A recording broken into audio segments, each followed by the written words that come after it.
que, que desenterrara pues prácticamente un tesoro, un entierro que había ahí, le mostraba el dinero, le decía dónde estaba, que en el sueño se lo llevaba.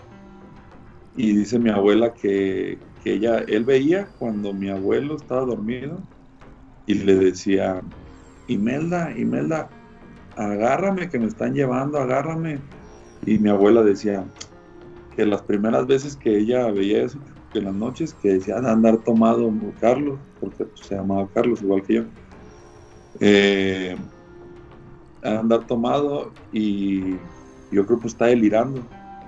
Y que cuando de las primeras veces despertó, o sea, se levantó y que le dijo, ¿qué no veías que me llevaban? Y le decía, ¿quién, Carlos, nadie te llevaba? Pues las ánimas me estaban llevando, me enseñaron dinero. Atrévete a cruzar el umbral de lo desconocido con los misterios clasificados como los códigos paranormales, enigmas que desafían a la ciencia, conspiraciones y creencias insólitas, fenómenos paranormales, bestiario mitológico, invitados especiales, la bitácora insólita, el diario de un investigador.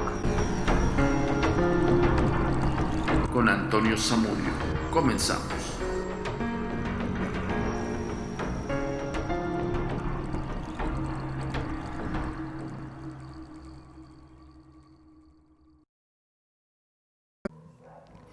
Hola, ¿qué tal? Bienvenido seas a otra entrega más de los Códigos Paranormales, los podcasts de lo desconocido. A cargo de tu servidor y amigo Antonio Zamudio, director de la Agencia Mexicana de Investigación Paranormal, Los Agentes de Negro. Esto es traído como cada semana hasta ustedes, nada más y nada menos por nuestro canal de YouTube y otras redes alternas, a la cual te vamos a pedir que nos sigas, pero lo que es más importante es que estés aquí en YouTube y que cada semana estés aquí con nosotros viendo nuestros contenidos, dándole like, comentando, compartiendo, pero sobre todo suscribiéndote y activando las notificaciones todas. Acuérdate, no las personalices, no algunas, todas. Ayúdanos a engrandecer un poco más las filas de la Agencia Mexicana de Investigación Paranormal con el simple hecho de suscribirte a nuestro canal. Acuérdate, nada más es una simple suscripción y vas a obtener estos materiales y muchos otros que vamos a estar subiendo. Como te pudiste dar cuenta, la semana pasada subimos un especial que estamos como contemplando y pensando que pudiera ser nuestros materiales alternos, o ya sea del propios de otro canal que tenemos, que es Agencia Mexicana de Investigación Paranormal, al cual también te pedimos y solicitamos tu suscripción.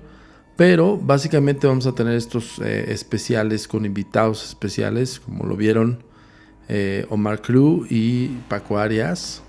Y pues bueno, tuvimos una mesa redonda, muy redonda, de diferentes temas. La mesa se llama La Bitácora, se va a llamar así. Y pues vamos a estar invitando colaboradores, youtubers, expertos en la materia, y vamos a tratar de hacerlo lo más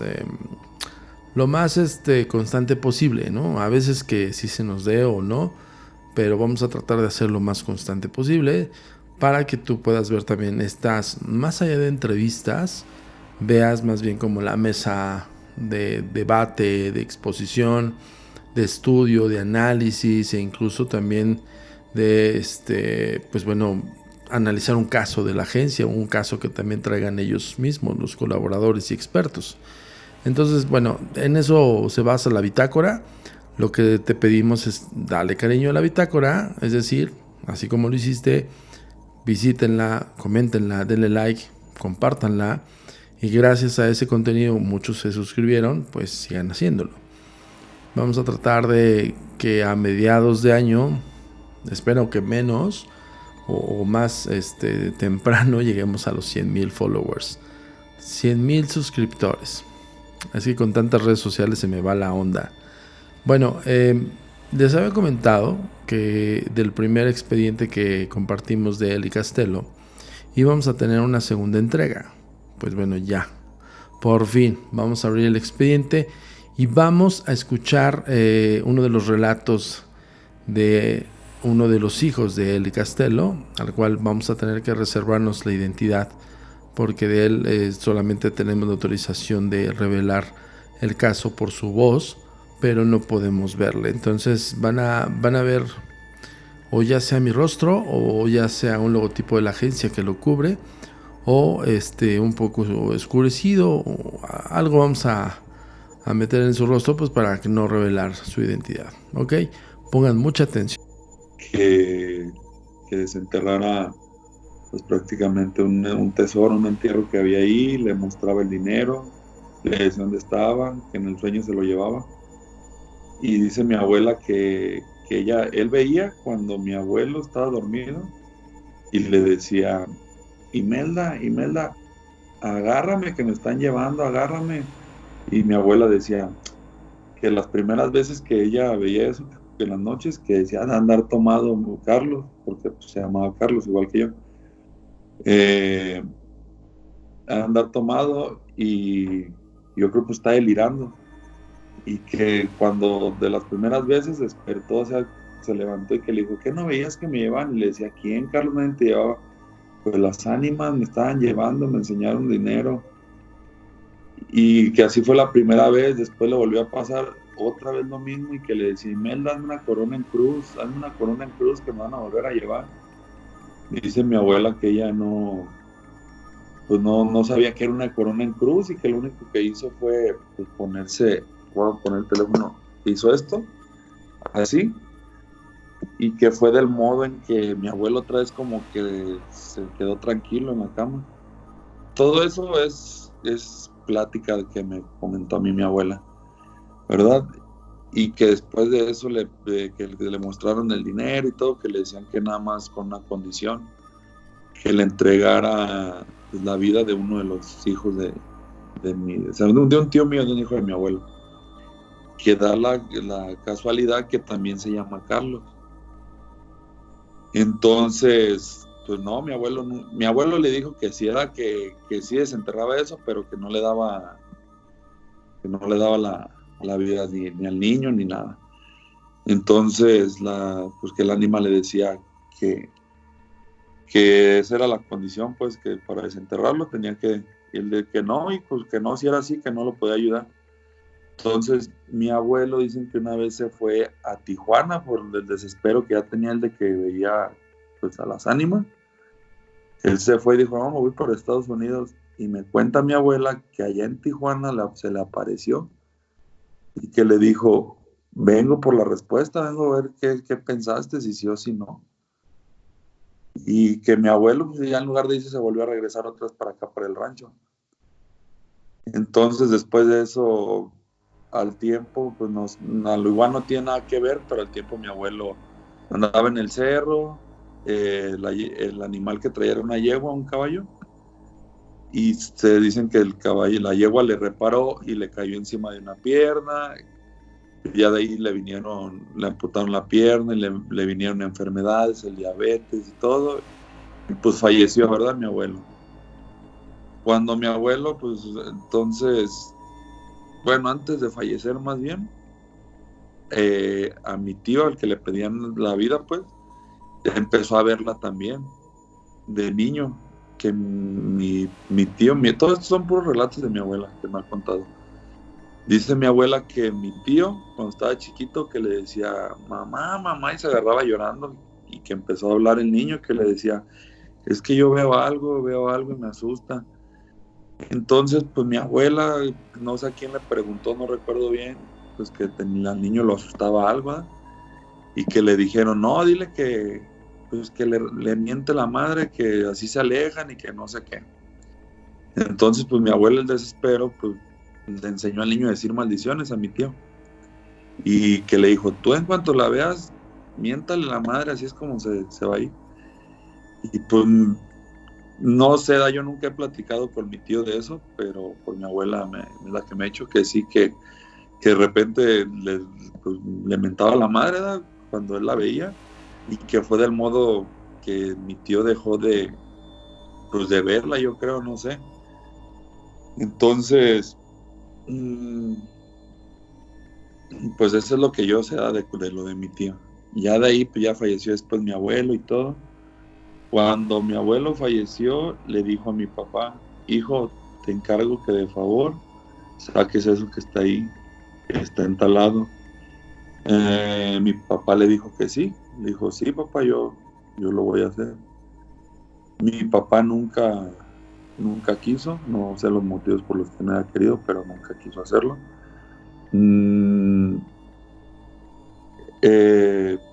Pues mi abuelo tuvo una muerte, pues no trágica, pero pues sí fea, ¿verdad? Porque pues primero fue el accidente, le mocharon su pie, después le hicieron una transfusión de sangre, creo que la sangre venía contaminada con VIH, o sea, pues sí fue trágica realmente, ¿verdad?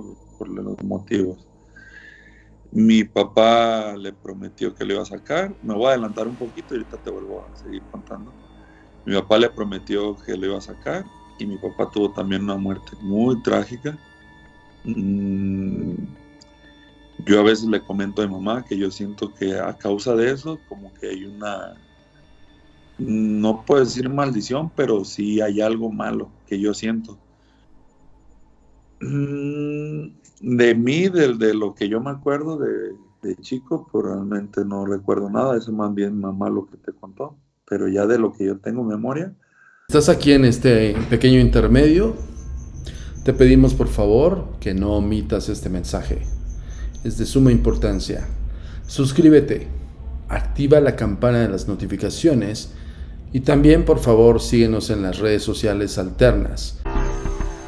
Tu comunicación con nosotros es muy importante. Ponemos a tu disposición las redes sociales. Facebook, Agencia Mexicana de Investigación Paranormal. Instagram, @amiparanormal_ y @turinsólito. Twitter, @amiparanormal y @agentes de negro. Suscríbete a nuestro canal de YouTube, A Mi Paranormal de los Agentes de Negro y Agentes de Negro. TikTok, @amiparanormal. Nuestro sitio oficial web, www.agentesdenegro.com. Ok, fíjense, hay varios elementos que está arrojando Carlos, el hijo de Eli Castelo, el cual, pues bueno, evidentemente tiene la narrativa y la crónica de la familia por parte de su abuela, que le contaba acerca de que su abuelo pues vivió estas visiones, ¿no? Que el ánima, que es el centro de todo este mal, él incluso se refiere a que no podría como aseverar o confirmar que fuese una maldición, pero sin embargo pues es algo muy malo en la familia, que ha cobrado la vida de algunos familiares de una forma trágica. Ya comentó que no saben si pueden ligarlo o no. El abuelo, que es el iniciador de todo esto, se cayó de un caballo y se le vino encima a su pierna y lamentablemente pues perdió la pierna a consecuencia también de una enfermedad como la diabetes, ¿no? Que es progresiva y fatal.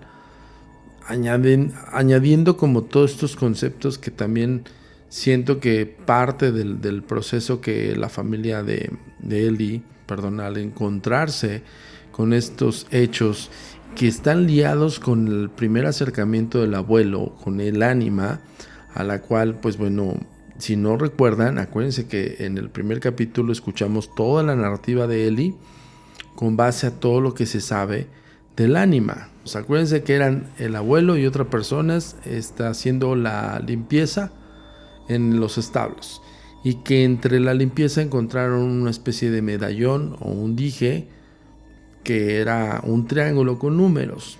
Con base a ese hallazgo se les presenta una especie, eso es lo que asevera el abuelo, una especie de ánima que le dice: yo te voy a dar un tesoro, pero a cambio me tienes que entregar la vida de uno de tus familiares.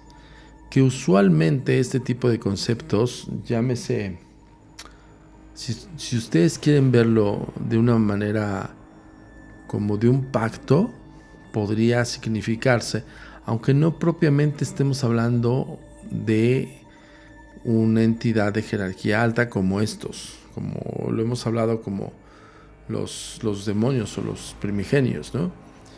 Yo podría pensar que fuese una entidad que la hacen llamar el ánima, pero una entidad más como el señor de las monedas de oro, ¿no? Que usualmente en los pueblos se escuchan las crónicas de, ya sea ligadas con el charro negro o el señor de las monedas de oro o el negociador. Yo he escuchado esto en algunos de los pueblos de aquí de nuestro México, que es un tipo que te encuentras ya sea en una vereda o en la carretera de algún poblado, y que el tipo te ofrece ya sea una ayuda que necesites, si estás en algún apuro o algo por el estilo, si te quedaste varado por tal vez el camino a tu casa en la vereda, no sé, tu caballo se echó a correr y lo perdiste y estás como varado, o les estoy basando en las crónicas que hemos escuchado y que hemos leído mucho,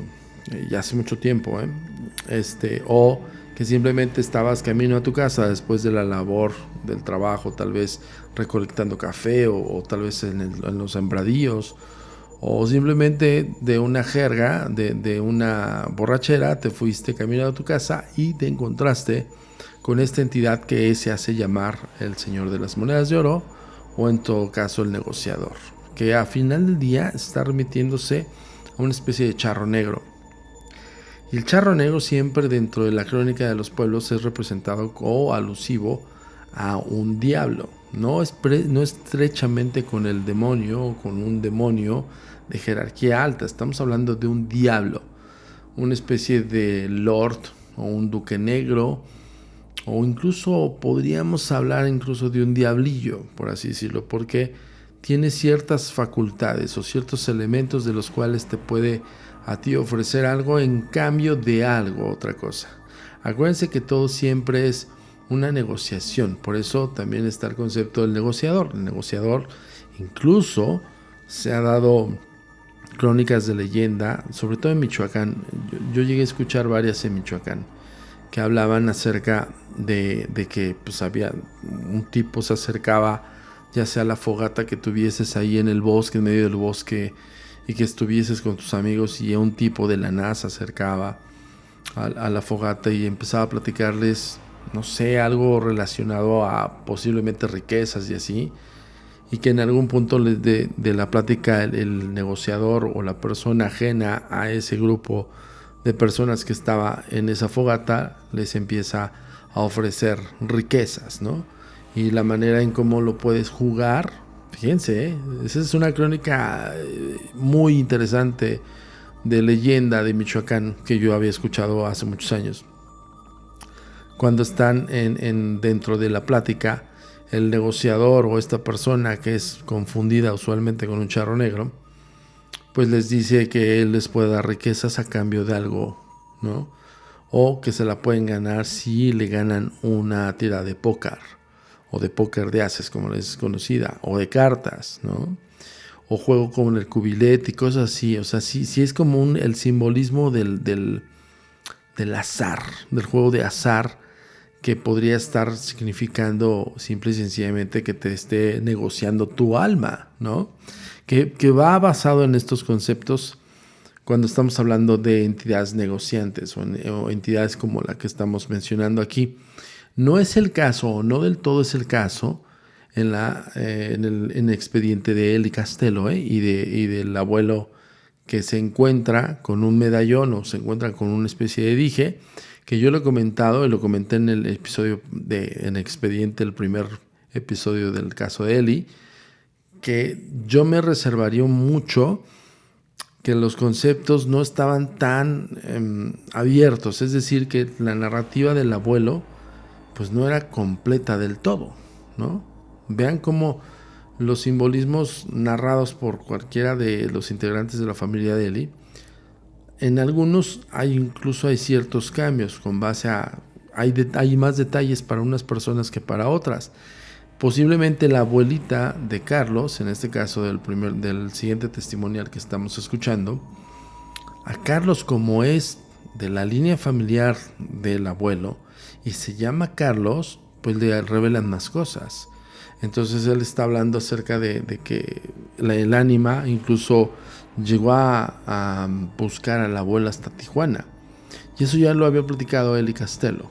Ya había platicado acerca de que el abuelo se fue al otro lado, a Estados Unidos. Usualmente es al norte del país, y de ahí pues pueden estar como viajando hacia Estados Unidos y hacia México, y que hasta allá fue a dar el ánima, o fue a tener esas visiones el abuelo, ¿no?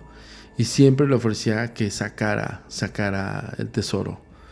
Entonces a mí sí me remite un poco al concepto folclórico de esas entidades espirituales que en la actualidad hay, ¿eh? Hay otras crónicas allá afuera interesantísimas que quisiéramos también leer de parte de ustedes.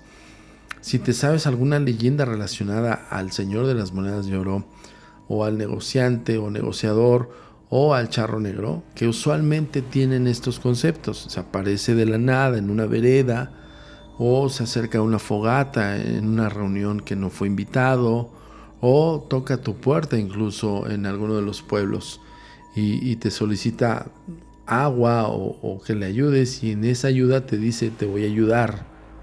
Es que es bien curioso y es bien interesante cómo ellos tratan de meterse, ¿no? Y su finalidad es negociar tu alma, no hay otra manera de verlo. Y es una forma un poco sutil, si ustedes lo quieren ver así, o diplomática, de sustraer lo más preciado para todos nosotros, que es el alma. Pero sigamos con el relato, porque hay un indicativo muy importante que hace Carlos, que es referente a que evidentemente la línea familiar y con los nombres de Carlos pues son como los propensos a muertes trágicas. En el caso de Carlos, afortunadamente, desde que nos dio la entrevista hasta la fecha, está bien todavía. No están específicamente en una edad, porque acuérdense que también significaba mucho las edades, incluso de las muertes. Hablamos de siempre estaba establecido el número 7, y siempre fueron o muy jóvenes o jóvenes adultos, ¿no? Entonces eso es lo curioso, y eso es como un punto sobre las IES que nosotros empezamos a levantar la pestaña y decir, ok, levantar la ceja y decir, esto sí es un caso, habrá que averiguarlo, profundizarlo y a ver qué más sacamos. Pero bueno, vamos a escuchar todavía la narrativa de Carlos, porque este caso se torna incluso más profundo y más escalofriante. Pon atención. Yo recuerdo que vivíamos en la casa de mi abuela, ¿verdad? Y empezaron a hacer esta casa donde estoy ahorita. Y cuando vivíamos en la casa de mi abuela, dormíamos mi mamá, un hermano mío que falleció. Una cosa muy importante antes de que se me olvide: cuando, no sé si te contó mi mamá que una vez la vi, me dijo mi mamá, yo no recuerdo, que yo le dije que había entrado una señora al cuarto, y que mamá, pues, cuando se sorprendió fue cuando le dije cómo era de la cara, que le dije que estaba muy fea, que no tenía ojos ni nariz. Y lo que le dije yo, que entró al cuarto donde estábamos, y se me quedó viendo, y después fue a ver a mi hermano en la cuna, y lo vio y se regresó y me volvió a ver y se fue. Es lo que me cuenta mi mamá que le dije. Mi hermano también tuvo una muerte trágica, un accidente también. Bueno, te lo dije porque luego se me puede pasar. Cuando vivíamos con mi abuela, vivíamos mi hermano, el que falleció, yo y mi mamá dormíamos en el mismo cuarto, yo y mamá en la cama y mi hermano en la cuna. Cuando nos venimos a esta casa, pues ya teníamos cada quien su cuarto y todo. Entonces yo le comento a mi mamá, a veces le digo que cuando ella me dejó en el cuarto, porque yo noche tras noche le tocaba la puerta para que me dejara dormir con ella. Y a veces que me he dicho que por qué hacía eso, y me dice que si por miedo o por qué. Y le digo que no era miedo, pero en cuanto yo cerraba mis ojos y me quería dormir, veía una bruja yo. Todavía me acuerdo, Antonio, y se me enchina la piel. Yo cerraba mis ojos y no es que yo estuviera pensando, yo veía una bruja, o sea, que me correteaba, o sea, no entiendo el por qué toda hasta la fecha, el significado de por qué la veía. ¿Podrías describirla? O sea, por ejemplo, cuando tú dices veía una bruja, ¿cómo era? cómo era la bruja, y retómame la pregunta, o sea, me vas a decir, yo veía la bruja de tal manera, si la puedes describir. Ajá, yo cuando cerraba mis ojos veía la bruja que era, pues prácticamente no como la de las películas, pero sí el cabello feo, gris, y, y le veía unos collares así. Hace mucho tiempo, realmente no recuerdo exactamente, pero es lo que más tengo definido de ella, que traía unos collares, el pelo así canoso gris, y traía como, no era túnica, era como un vestido entre blanco o gris, así más o menos también. Y que me quería agarrar, que me correteaba o sea, no sé si a veces era en el sueño o era mi imaginación de que como ya la cerraba los ojos y la veía, pero sí, o sea, toda noche tras noche tras noche me pasaba lo mismo.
Un movimiento circular es un movimiento pendular es un sí. ¿Estás aquí?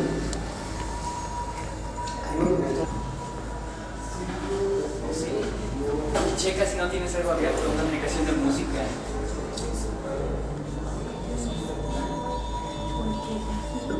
Porque sí se escucha.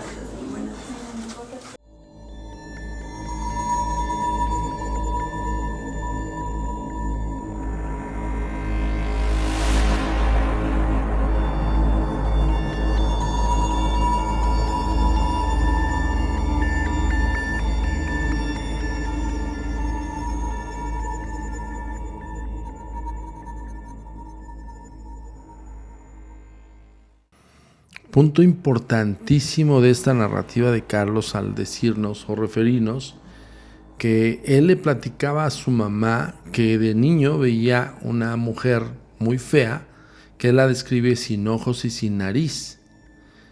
Y te voy a poner las imágenes que nosotros ahora sí que analizamos en el primer expediente, en la primera entrega del capítulo que hicimos con Eli Castelo, donde las primeras fotografías que ella realiza en el rancho me las envía y yo lo que ubico es un ser, una entidad mujer con estos rasgos cadavéricos.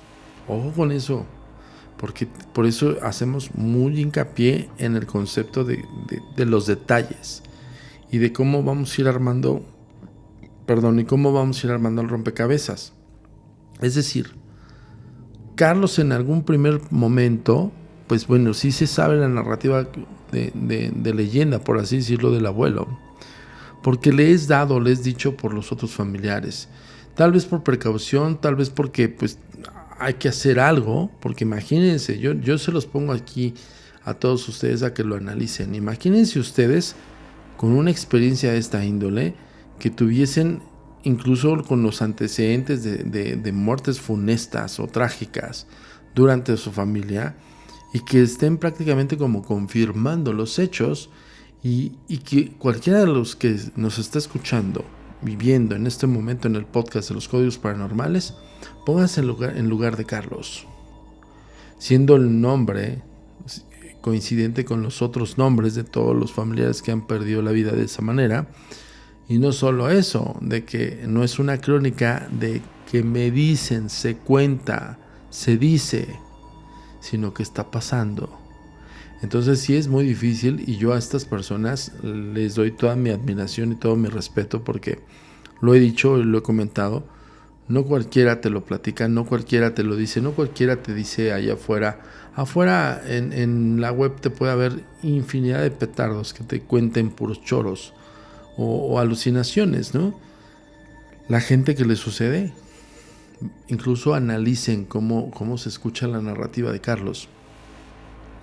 Pero bueno, no me quiero desviar, quiero contextualizar estos puntos para que veas cuán delicado se cierne un caso como de esta índole. ¿Cuál es el punto más como álgido donde nosotros empezamos a determinar que efectivamente estamos frente a un posible caso de un fenómeno paranormal que tiene contundencia de hechos, ¿ok? Y es donde nos tenemos en el foco de atención. Entonces te estaba comentando que Carlos hizo una narrativa de lo que veía de niño y se lo platicaba a Eli. Eli no nos lo platicó. Yo creo que esperó a que Carlos justamente nos platicara. Entonces, a ella le decía, oye mamá, yo veo una señora así, así asado, ¿no? Cuando yo le digo, a ver, trata de describírmela, ¿cómo era? Porque de repente da otra narrativa. En el momento que sigue platicando acerca de los avistamientos de esta entidad o del ánima, él dice, hay una bruja que me perseguía. Una bruja que usualmente veía la cuna de mi hermano, por ejemplo. Otro dato importantísimo, y es donde quiero que pongan mucha atención, y justamente de eso se trata los expedientes en Códigos Paranormales, que los veas, que los retengas y que lo analices junto con nosotros y nos des tu punto de vista aquí en los comentarios. Acuérdense, una cosa es el en vivo y otra cosa los comentarios de los videos. Entonces hazme el paro con eso, comenta así tal cual. Mi análisis dentro de la narrativa del primer testigo es esta. Podría dar una consecuencia o una especie de hipótesis arrojada de mi parte, ojo, hablando que ustedes estén opinando, acerca del expediente de Eli Castello, que probablemente vaya a ser un pacto en vez de ser un ánima que de repente se enganchó a la familia. Porque ese es el misterio, ¿no? Entonces, ¿qué pasa con la siguiente información? Carlos nos habla de que era visitado por una mujer anciana, grande, que él la veía con cabello blanco, con incluso como una especie de túnica.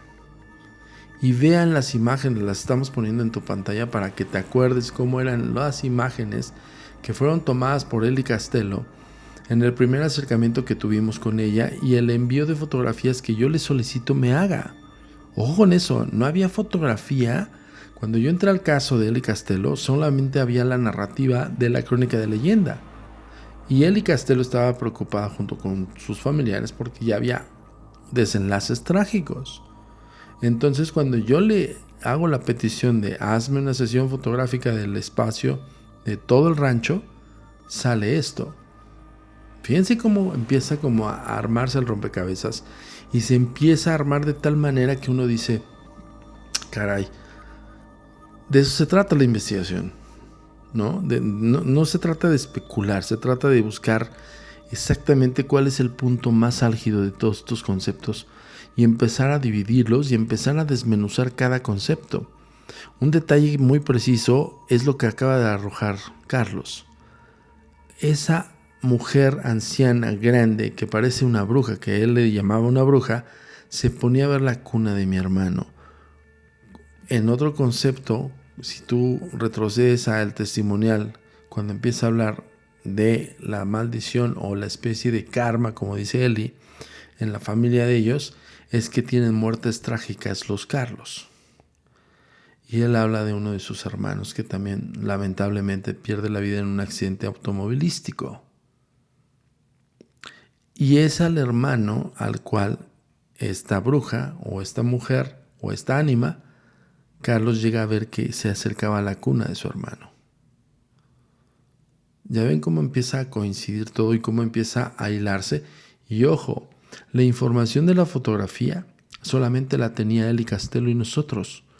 En ningún momento dado Carlos obtuvo una información acerca de la sesión fotográfica que me hizo llegar Eli y del análisis que nosotros hicimos con base a lo que vimos con el espectro de esta mujer, que te estoy poniendo aquí en tus pantallas para que veas y analices.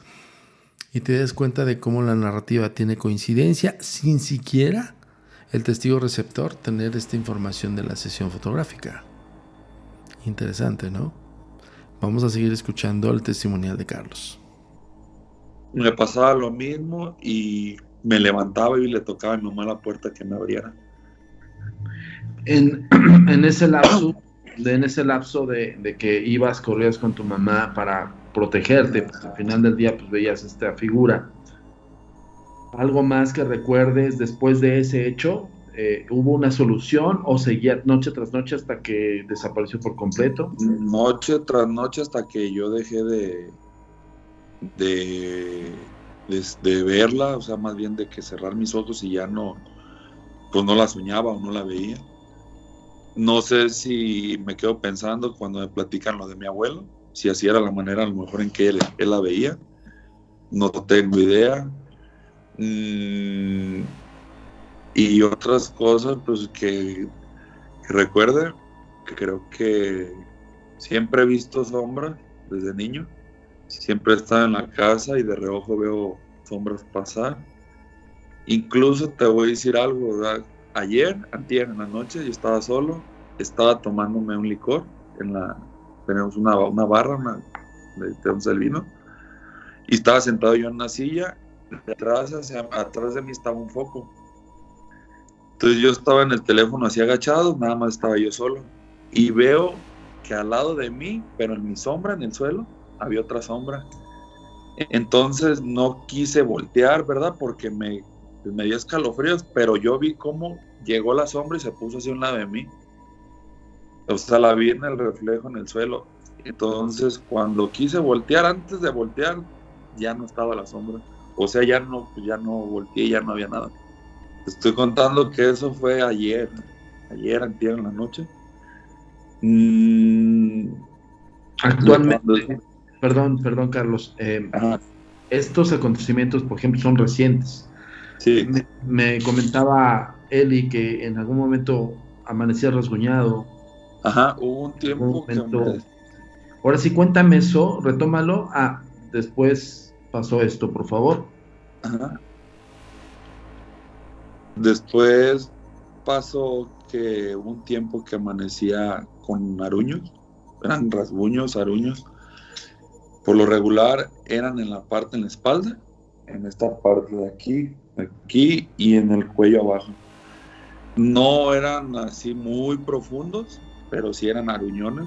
Incluso pues, yo en ese tiempo vivía con una muchacha y mi pareja en ese tiempo, y ella fue la que empezó a ver, me decía, oye, ¿por qué traes esos aruñones? Incluso hasta ella bromeando me decía, pues ni cómo decirte que fue una mujer, porque pues no has salido de la casa, me decía, ni has llegado tarde, ni nada. Y yo no me reí y le decía, no, pero pues sí se me hacía extraño, ¿verdad? Se me hacía extraño que a veces que 2, 3, 4 noches, o sea, amanecía con los aruños. Y pasaba el tiempo y se me quitaba y ya no volvía a pasar lo mismo y me volvía a suceder igual. Me pasó algo muy raro. Cuando estaba en ese tiempo yo con mi pareja, que estoy diciendo, que me pasaba lo de los aruños, un día aquí en la casa le dije, era fin de semana, y le dije, oye, este fin de semana no quiero salir, quiero estar aquí en la casa. Nos salimos aquí a la cochera, estábamos escuchando música, nos tomamos unos tragos, o sea, lo normal, no para embriagarse. Y cenamos, nos fuimos a acostar a dormir. Entonces yo amanezco tirada en el baño. Y amanecí tirada en el baño porque empecé a sentir la cara húmeda. Y era que me había caído y me fracturé la nariz. Pero a mí lo que se me hace muy, muy, muy extraño es de que un golpe en la nariz despiertas, por más sonámbulo, por como andes, despiertas. Yo no desperté por el golpe ni por el dolor, desperté por la sensación que sentí humedad en el rostro. Por eso fue por lo que desperté. me fui a acostar otra vez porque no sabía que imaginaba que el sangrado era de aquí de los poros, pero no era de aquí. Digo, esas son cosas para mí que no son normales, no es algo normal, porque decía, bueno, si estuviera sonámbulo, cuando me dio el golpe hubiera despertado. Y absolutamente me acuerdo nada, yo nada más recuerdo que abrí los ojos y estaba tirado en el baño. En ese baño, cuando yo tenía a mi pareja, pues tuvimos una bebé. En ese mismo baño, la bebé, hacia una esquina del baño, cuando la bañábamos, se quedaba viendo y volteaba hasta arriba, así para arriba la niña, y soltaba un llanto como si le hubiera picado un animal, como si hubiera, no sé, ¿verdad? Y en ese preciso baño, en ese mismo lugar fue donde me pasó a mí eso. Incluso la niña también una vez la grabó, una muchacha la estaba grabando, y en un cuarto de los de aquí de la casa, haz de cuenta, la estaba grabando y la niña estaba estaba muy, muy bebé, tenía como 1 año y medio, yo creo, estaba bebé, 2 años. La niña estaba agarrando ropa y la estaba sacando de un cajón. De repente la niña voltea hacia el closet, como si alguien le haya hablado, y voltea y hace así la niña, y cuando hace así hacia arriba suelta el llanto, pero un llanto feo, o sea, de que... Entonces yo voy y le digo, ¿qué traes? ¿Qué le hiciste a la bebé? Dice, nada, dice, incluso aquí tengo un video donde la estoy grabando. Y me enseña el video, no sé si todavía por ahí está el video, trataré de buscarlo. Estás aquí en este pequeño intermedio. Te pedimos por favor que no omitas este mensaje. Es de suma importancia. Suscríbete, activa la campana de las notificaciones y también por favor síguenos en las redes sociales alternas. Tu comunicación con nosotros es muy importante. Ponemos a tu disposición las redes sociales. Facebook, Agencia Mexicana de Investigación Paranormal. Instagram, @amiparanormal_ y @turinsólito. Twitter, @amiparanormal y @agentes de negro. Suscríbete a nuestro canal de YouTube, A Mí Paranormal de los Agentes de Negro y Agentes de Negro. TikTok, @amiparanormal. Nuestro sitio oficial web, www.agentesdenegro.com.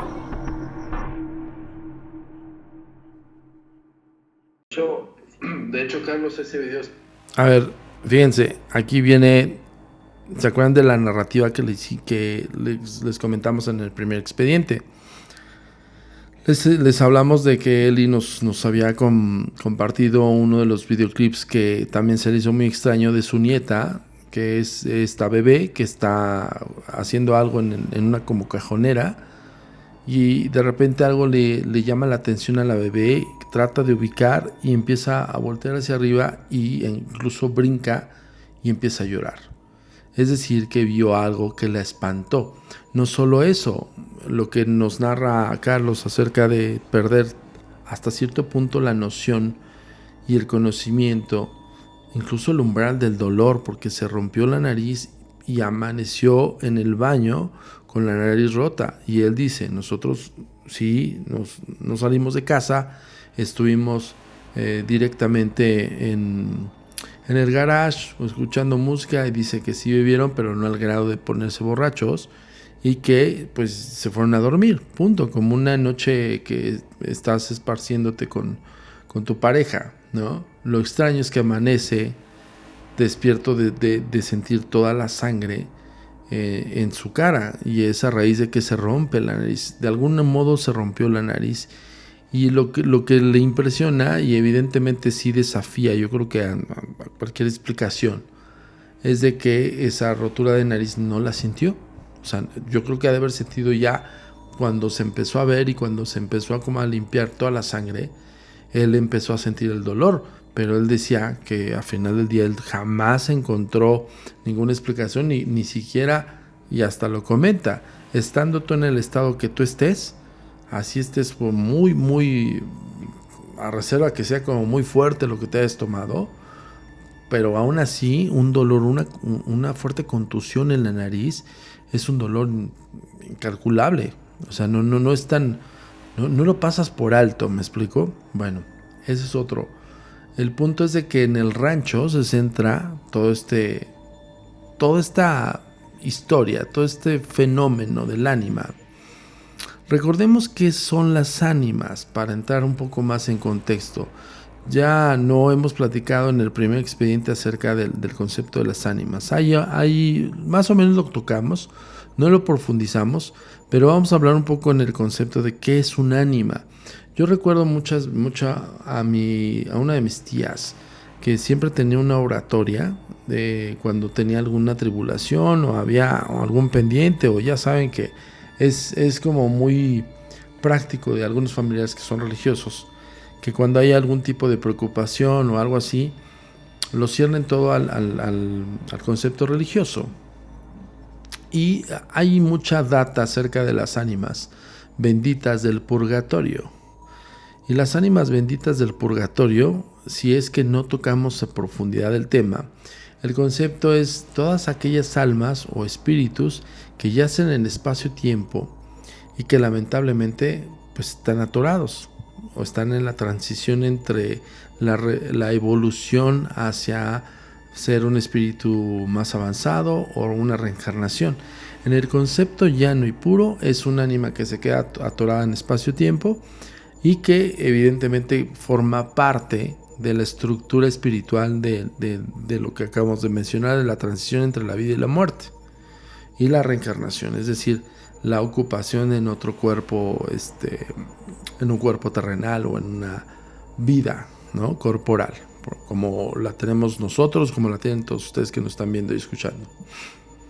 Entonces, los conceptos son como muy guiados a la estructura del mundo de los espíritus, pero ojo, muchos son parte de pues sí, como el contexto de decir que son benditas, que son almas que están deambulando o errantes, pero que estas almas a final del día formaron parte de una creencia, de una religión, o fundamentaron su forma de vida con base a la devoción, y estas almas que tienen hasta cierto punto esa psicología pueden coadyuvar a una persona que está en problemas o en apuros. Incluso les insisto, hay una oración de las almas benditas del purgatorio. Yo tengo por aquí agregado y bien ubicado el concepto de hay una oratoria específica de las almas benditas del purgatorio, a reserva que me esté yo, y ojo, y ahí yo les voy a pedir a todos ustedes que si se saben un concepto de oratoria de las almas benditas del purgatorio, lo comenten aquí en la caja de comentarios. Pero básicamente yo cuando hice ya la búsqueda, la hice, ojo, sí la hice en Google, pero no la hice en los blogs de Google. Me fui directamente a la crónica, del pueblo de Michoacán, de un poblado de Michoacán, o a un poblado de Guadalajara, que creen en estos conceptos. Es ánimas benditas, ánimas del purgatorio, aquí está. Miren, ya lo tengo bien establecido. Las ánimas del purgatorio son las almas de personas que murieron en amistad con Dios, que era lo que les decía. Son ánimas que son vinculadas directamente con Dios, pero con imperfecciones que deben purificar, es decir, que están en proceso de transición, ¿no? Dice, lo voy a hacer como más práctico. Las ánimas del purgatorio son los espíritus de aquellas personas que estuvieron en nuestro plano terrenal alguna vez, han fallecido y para entrar al cielo deben purificarse. Nuestras oraciones por ellas ayudan a dicho proceso, por lo que en agradecimiento a estas ánimas suelen cumplir peticiones de aquellos que oran en pro de estas ánimas. Y ahora ahí les va el concepto. Yo tengo dos narrativas, dos historias. Una me la contó mi primo.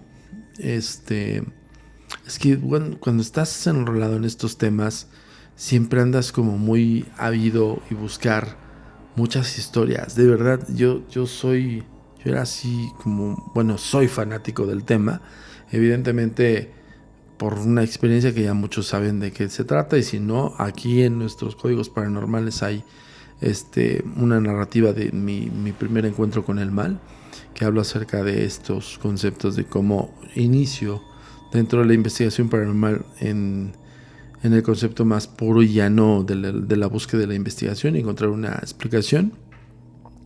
Pero bueno, no me quiero desviar, insisto, está ahí la narrativa para que la busquen. Y recuerdo que un primo que estaba estudiando medicina,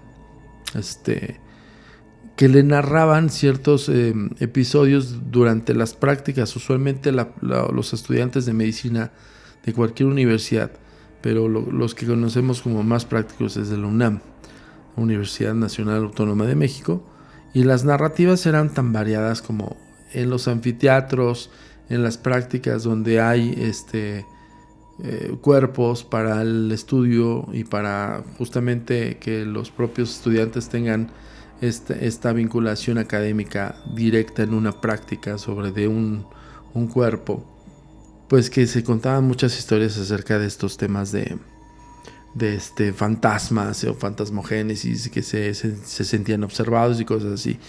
Quiero lanzar aquí una invitación a la gente que está estudiando medicina, que también ha sido al podcast de los códigos paranormales, que nos cuenta alguna narrativa acerca de estas historias o una experiencia que haya tenido en estas prácticas que usualmente son como muy pululantes, es decir, tanto maestros como estudiantes más de alto grado van y ahora sí que como que hacen es que no encuentro la palabra. Vaya, lo que hacen es como heredar las crónicas que se dicen. Pero hay una en especial, que es la que me narró mi primo, que le correspondía a un personal de la universidad, en este caso de la UNAM. Y fue en aquellos entonces, recuerdo que me lo platicó por ahí del 90, 92 más o menos, 90, 92. 1990, 1992. Mi primo estaba en la carrera de medicina en la UNAM. Y de entre todas las historias me platicó una que sí me llamó mucho la atención y que tiene que ver con las ánimas benditas del purgatorio. Ya hemos contextualizado por qué les dicen benditas del purgatorio, porque están en una transición, ¿ok? Y son almas o son entidades que están en su proceso. Entonces él me decía que uno del personal que atendía la labor del cuidado, el mantenimiento de la sala de prácticas del anfiteatro de la Facultad de Medicina de la UNAM, donde hay cuerpos, pues era como muy humano. Él decía que había otros no voy a mencionar cargos, pero había otro personal que también pues trataba como incluso deshumanizando el asunto del tratamiento de cuerpos, es decir, que esta otra persona cargaba hasta cierto punto con delicadeza, les pedía permiso, los trasladaba de una camilla a otra, de una plancha para que los pudieran estudiar, aún así siendo cuerpos que tienen años y años en la facultad. Es decir, hay cuerpos que tendrán yo creo que más de 15, 20 años y están conservados en formol. Entonces él decía que pues este personal tomaba los cuerpos, los cambiaba o los almacenaban en los refrigeradores, los sacaba y siempre los trataba con delicadeza y con mucho respeto, que eso creo pues no está mal, o sea, independientemente que sean para estudio, tuvieron una vida y son los restos mortales de alguien, ¿no? Que afortunadamente o desafortunadamente no lo sabemos, si lo donó a la ciencia para el estudio, pues maravilloso, porque así fue su encomienda de esa persona, pero si no, usualmente utilizan cuerpos de personas que se van a la fosa común.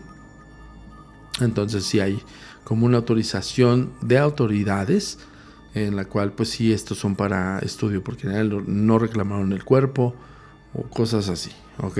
Entonces no estoy diciendo nada que no fuera de la realidad.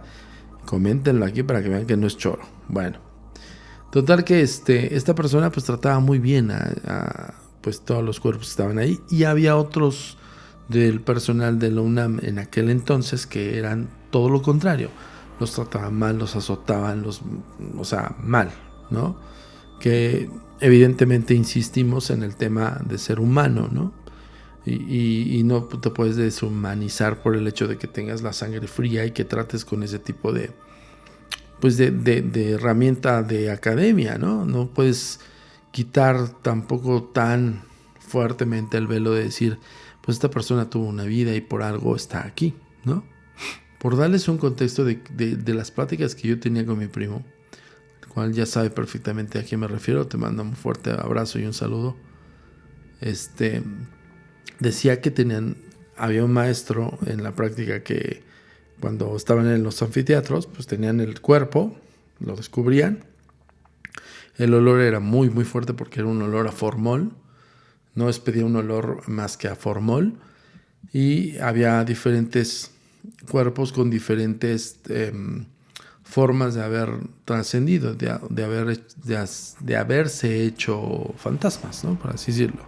Desvivido. Entonces había un maestro, decía él, que les decía, miren, esta persona murió por impacto de...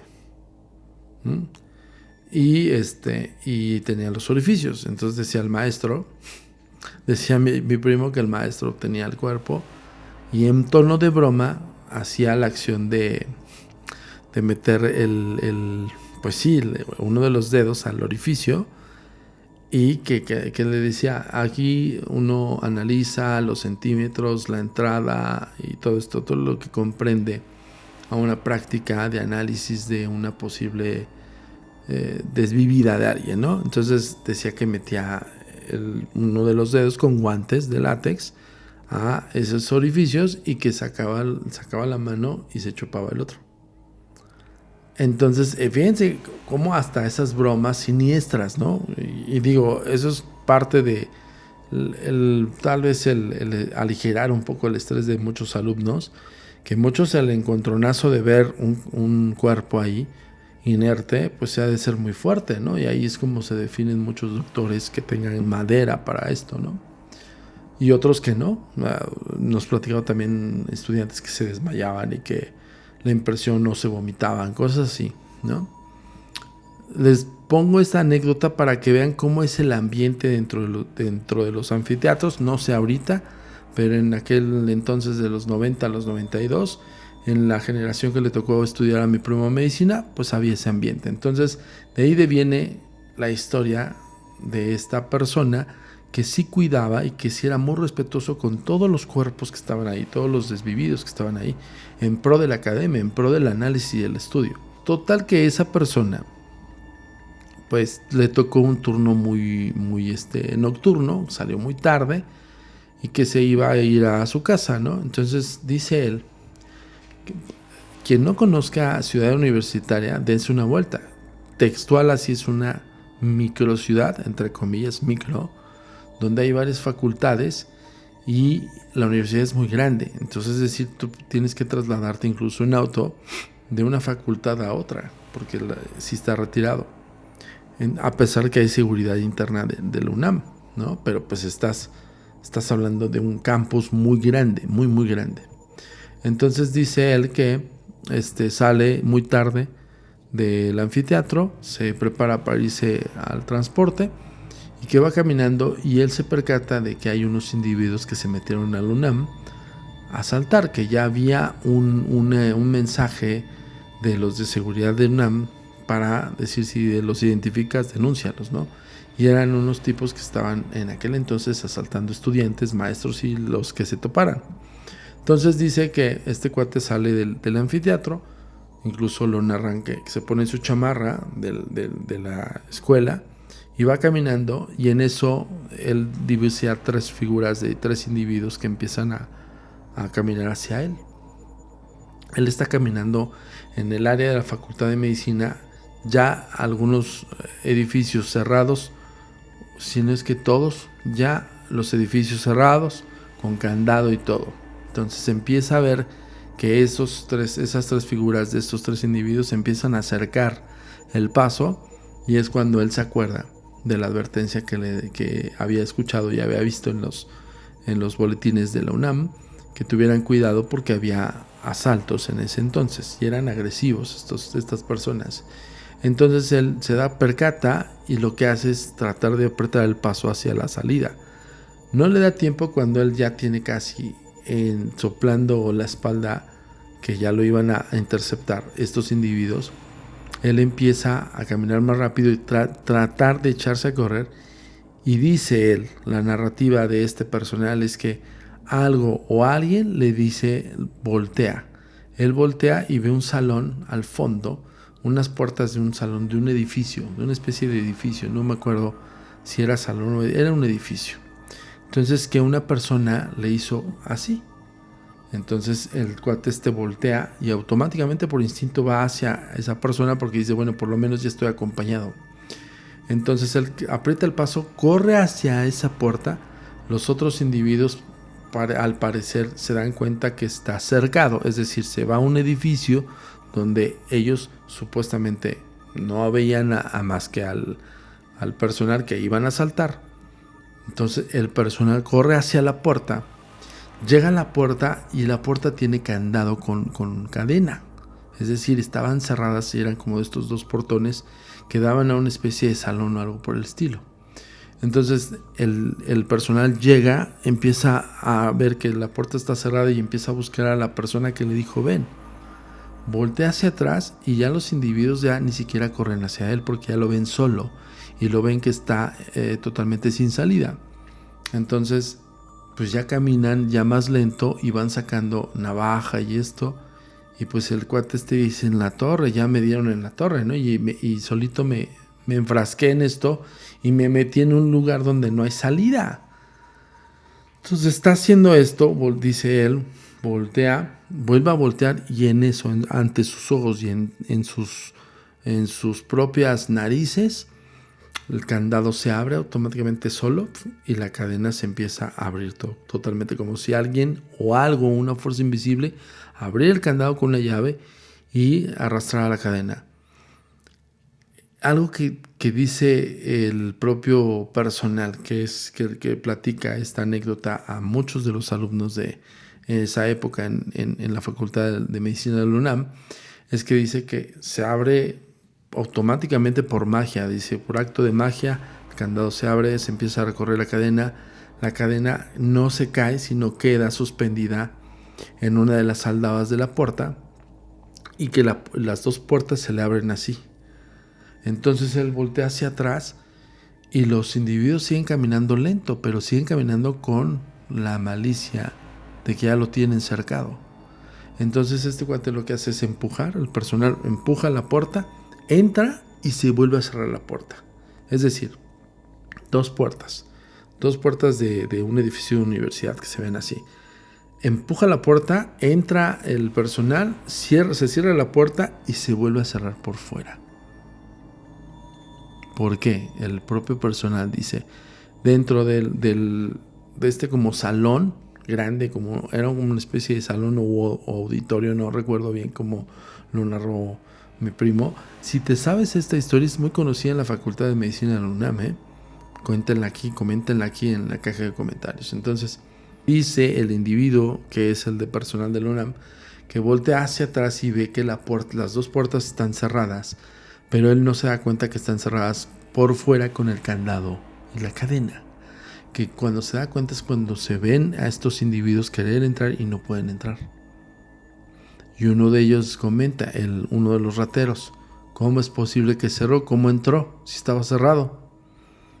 Que este cuate se hizo hacia atrás, respiró profundo, todo estaba apagado en ese receptáculo, en ese como salón de usos múltiples o auditorio, y que sintió una mano en la espalda como diciendo, ya, estás bien. La psicosensación, ahí estamos hablando de una psicosensación, en esa persona fue de paz, de decir, estás a salvo. Y él, en su propia forma de verlo, en ningún momento le atribuyó que fuese ligado con el trato que le daba a los cuerpos de estudio en la Facultad de Medicina de la UNAM para cuando tenía que hacer su labor de cambiarlos, mantenerlos de meterlos a refrigeradores, de sacarlos cuando había una práctica. Siempre trató muy bien a cada uno de los cuerpos que yacen en ese anfiteatro.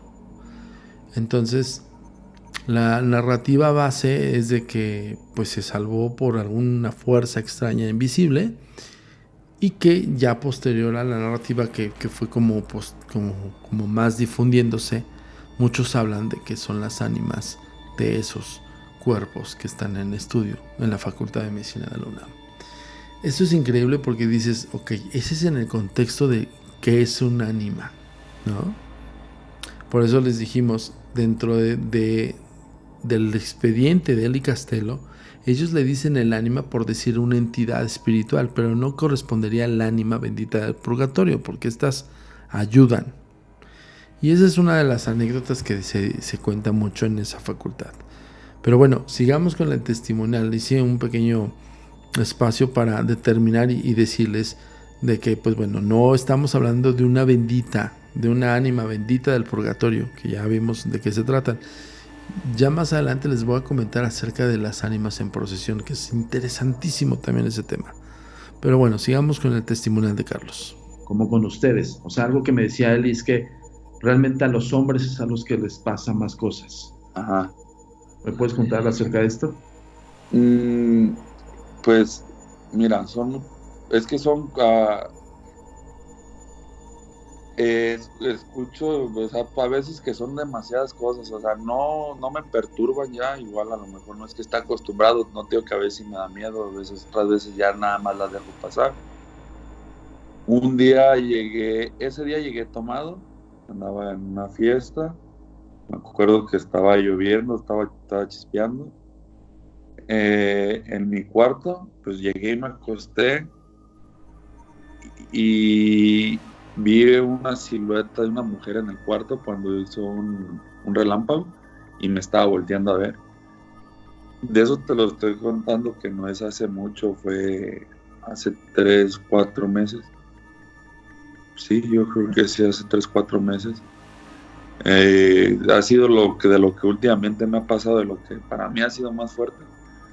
Porque de repente llegué, me acosté, estaba poniendo la alarma en el teléfono y hace el relámpago, pero cuando el relámpago hace es como si me hubiera llamado la atención, o sea, como que volteara a verla, porque pues estaba oscuro el cuarto y cuando hace el relámpago, o sea, tenía la mirada donde vi la silueta de una mujer, o sea, lo que me llamó mucho la atención fue su cabello, porque el cabello era igual al que te describí que veía cuando yo estaba chico. O sea, fue lo que más me llamó la atención. Se puede decir que sí me da miedo, pero también no te digo que lloro o salgo corriendo, no. Sí me da miedo. Lo único que hice fue prendí la luz y así me dormí con la luz prendida, de que sí me dio pánico. Eso es lo que más últimamente que ha pasado, que sí me ha dado pánico. ¿Tú crees que en algún momento dado sea también la propia entidad que se le manifestaba a tu abuelo y luego se le manifestó a tu papá? ¿Le pasó algo similar? No, a mi tío, un tío. A tu tío. Es el que vive en Estados Unidos, ¿no? Ajá. De hecho, incluso me dijo Ali que lo iba a buscar para platicar con él. Y a tu hermano, pregunto esto, es un poco delicado, pero te quiero preguntar si tu hermano, antes de que él falleciera, ¿te platicó algo? No. ¿Sabes? No. Ah, ok. Ibas a decir algo, pero tú que te detuviste. Si quieres decirlo, no. No sé si tenga que ver, ¿verdad? O no con esto, pero el día que falleció mi hermano, o sea, son cosas que, como dices tú, a veces no las cuentas o se las cuentas a alguien y no te creen, ¿verdad? El día que falleció mi hermano, yo recuerdo que recibí una llamada. En ese tiempo traíamos Nextel, los radios, y yo estaba dormido. Entonces, de eso es que estás dormido, agarras el teléfono y contesté. Y escuché yo perfectamente la voz de una mujer que me dijo: sal afuera porque tu hermano se va a despedir. Entonces yo lo que dije: ¿a dónde va? Y cuando dije ¿a dónde va? Me contesta otra voz, pero ya era la voz de una muchacha que sí conocía. Y me dice: Carlos, tu hermano se accidentó y no sabemos dónde está. Entonces yo sabía que ya con lo que había escuchado primero y después me dicen eso, yo sabía que le había pasado lo peor. No sé si tenga algo que ver, no sé, ¿verdad? Pero sí es importante, Carlos, porque con toda la información que estamos recibiendo de parte de ustedes, nosotros vamos hilvanando ciertas pesquisas que ya teníamos una ligera teoría, porque tenemos una fotografía que tomó Eli en el rancho y logramos ver algo que se presume ser una mujer, pero y una mujer con la descripción que me estás dando. Yo antes de decirles todo esto, por eso quiero corroborar y confirmar datos. Y sí, es como la que me escribiste, sin ojos y sin nariz, o sea, es como una calavérica, es como cadáver, como si fuera una calavera. Y de hecho tiene como tocados, y tiene como una especie de túnica. O sea, vas a decir, vamos a facilitarte la fotografía junto con Eli. Eli la tiene. No se divisa así como nos vemos ahorita tú y yo. O sea, nosotros hicimos un zoom a la fotografía y empezamos a definir el diagrama de imagen y es como logramos verla. Cuando le aplicamos filtros es cuando se puede percibir más, ¿no? Entonces, pero si tú ves la fotografía original sí la logras ver, pero tienes que ser como muy focalizado. Pero bueno, esto era lo que nosotros teníamos cuando entramos al caso con Eli. Lo que me dijo hace días fue lo que dije, ok, entiendo por qué. Más allá de una maldición, Carlos, sí creo que hay espíritus vengativos, eso es un hecho. Los espíritus vengativos son seres que se quedaron atorados en espacio-tiempo en ciertos lugares y que buscan una manera de liberarse. Y una manera de liberarse era tal vez el acercarse con tu abuelo y decirle desentierra esto. El contexto de que me llevo uno de tus hijos, bueno, eso ya es otra cosa, ya estamos hablando de otro tema, pero sí creo que puede ser una entidad muy antigua, eso sí te lo doy al costo, y evidentemente que está consciente, ¿no? Entonces, como ha intervenido con distintas generaciones de ustedes, conoce muy bien a la familia, por así decirlo, y se manifiesta de mil formas. Por ejemplo, en el caso que dijiste que del trueno que viste y que la ¿viste la figura de la mujer o viste todo, o sea, la puedes describir?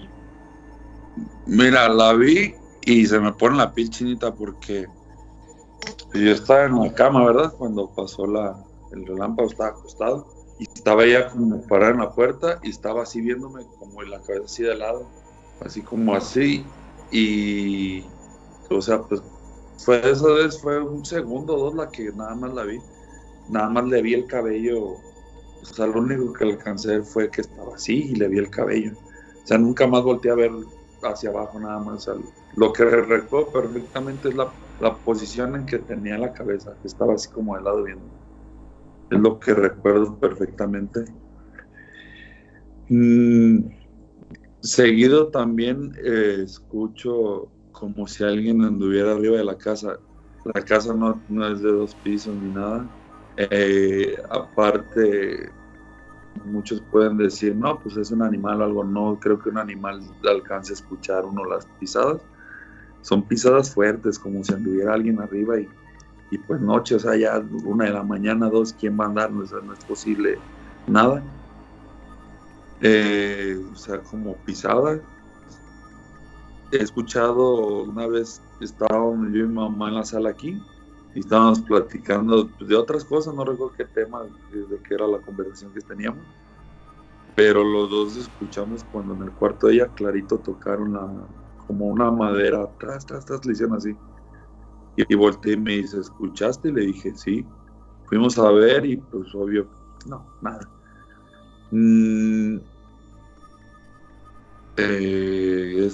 ¿Qué más?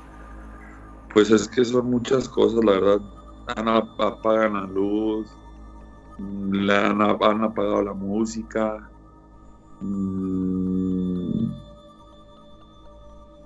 Hay veces que estás y se escucha que te da así como... muchas veces también he escuchado mi nombre, que me hablan. O sea, no como estamos tú y yo, ¿verdad? Así hablando, así tan pero es que yo he estado y ha estado mi mamá y le bajo, le digo, mamá, ¿me hablaste? Y me dice, no. Y ya no me quedé, qué raro, pues escuché que me dijeron, Carlos. ¿Y la voz es de mujer? Es de mujer. Algo más te iba a decir respecto a eso.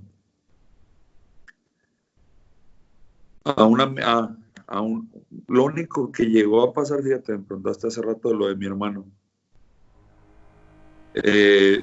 Teníamos, cuando mi hermano vivía y que estábamos aquí en la casa, teníamos de mascota un perro. Entonces el patio donde estaba el perro, pues cada fin de semana lo lavábamos, ¿verdad? Agua, jabón para que no oliera. Entonces esa vez andaba mi hermano y sus amigos lavando el patio. Y un amigo de él se quedó en el Nintendo y mi hermano le gritaba, hey, vente pues para que nos ayudes. Y que aquel pues no les hacía caso y seguía jugando. Y sus amigos de mi hermano son los que me han contado eso, que cuando llegó con él, llegó amarillo. Y que les dijo, que le dijeron, ¿qué traes? No, y que no podían ni hablar, que estaba tartamudeando. Y que bueno, pues siguieron lavando ahí el patio ahí. Y que ya hasta el rato que él se tranquilizó, que les platicó que él estaba jugando y que él escuchaba cuando Armando le gritaba y que le decía, ven, ayúdanos, y que él pues, los ignoraba. Y que dice que una voz que le dijo, hey, ¿ya no estás escuchando que te hablan? Así sí, dice que él sí la escuchó claramente y fuerte. Y que él nomás lo único que sí me dijo que era la voz de un hombre. Él fue lo que él me dijo, que era la voz de un hombre. Fue lo único que respecto a mi hermano, de cosas que pude llegar a saber, que algo más o menos referente con él, pasaron. Oye, Carlos, y perdón, ahondando un poquito en el tema que nos habló tu mami, por ejemplo, ella recuerda que tu abuelo murió a los 47 años. Ajá. Más murió a los 47 años, creo que fue tu papá. Mi papá. Luego tu hermano murió a los 27 años. A los 17. 17, perdón. Y tu tío es el que se fue a Estados Unidos y tú eres el que está aquí. En la línea familiar ya no hay más hermanos, no hay más cuñados, no hay más tíos. No. Ok. La preocupación que me decía tu mami era que pues estaba sacado de onda por lo mismo de que pues tú ahora sí que tú hiciste frente y estás ahí en el rancho. Tu tío dijo, nos fuimos, ¿no? Sí, sí. Él ya tiene años allá en Estados Unidos. ¿Crees que tenga algo que ver, y esto quiero preguntártelo así fríamente, ¿crees que tenga algo que ver el número 7 y que esté como involucrado en el medallón que encontraron? Nunca supieron qué decía, porque a mí me decía Eli que eran como números, que le platicó su suegra, que eran números. Ahora, ¿hay algo que vincule con todo esto? Para ti, yo quiero que me lo respondas tú y retomas la pregunta, por favor. Respecto a lo que me preguntas de que si yo creo que tiene que ver algo el número del 7, yo creo que sí. Yo sí tengo algo, o sea, que me dice en mí que